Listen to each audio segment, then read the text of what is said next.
Way before he announced his intent to run for president in 2015, Donald J. Trump took aim at then-President Barack Obama and questioned his roots and citizenship in its infamous birtherism theory, which was eventually debunked for its falsehoods and conspiracy theories. It resurfaced and was in full display at the just concluded National Association of Black Journalists Q&A that VOA's Scott Stearns hashes over in this report. Republican candidate Donald Trump told supporters in the key swing state of Pennsylvania that his likely Democratic opponent is a fraud. The radical left Democrat Party bosses have installed a puppet candidate to fight only for themselves. Kamala Harris got 0 votes.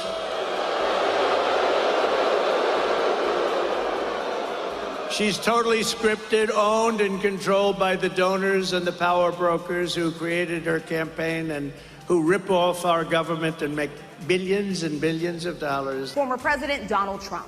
Earlier in the day, Trump had a contentious meeting with black journalists where he questioned the racial identity of Harris, whose mother was Indian and her father is black.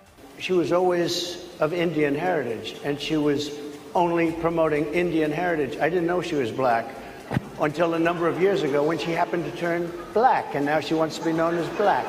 So I don't know, is she Indian or is she black? Harris has long self-identified as both black and South Asian American. Since becoming the likely Democratic presidential candidate, she's drawn even with Trump in 7 key swing states, according to political polling by Bloomberg News and The Morning Consult, largely on the strength of greater support from young black and Hispanic voters. So the momentum in this race is shifting. And there are signs that Donald Trump is feeling it. You may have noticed. Harris told a rally Tuesday in Georgia that Trump seems to have a lot to say about her, but does not want to debate in September as scheduled. Well, Donald,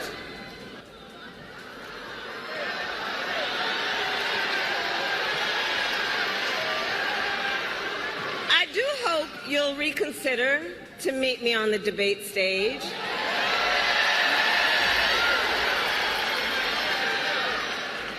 Because as the saying goes, if you've got something to say,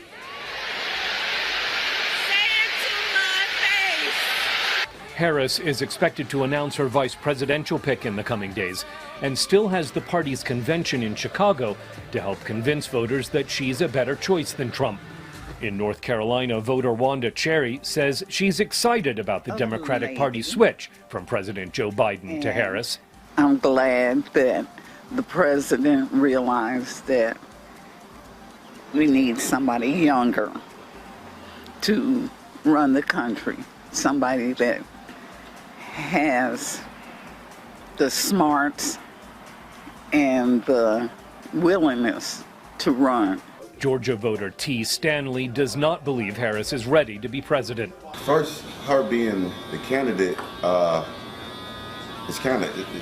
this is like horrific to me because,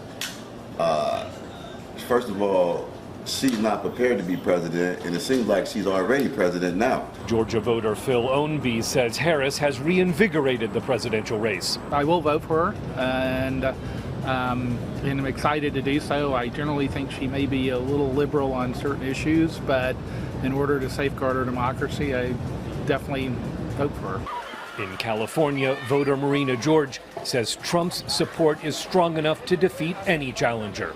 Even with Kamala Harris coming in, anyone they put, they're not going to win. It's just making the Democrat Party break apart even more and faster, and everything that they're doing is good for the Republicans. Nationally, the Bloomberg poll shows Harris and Trump in a statistical tie with fewer than 100 days to go before Election Day.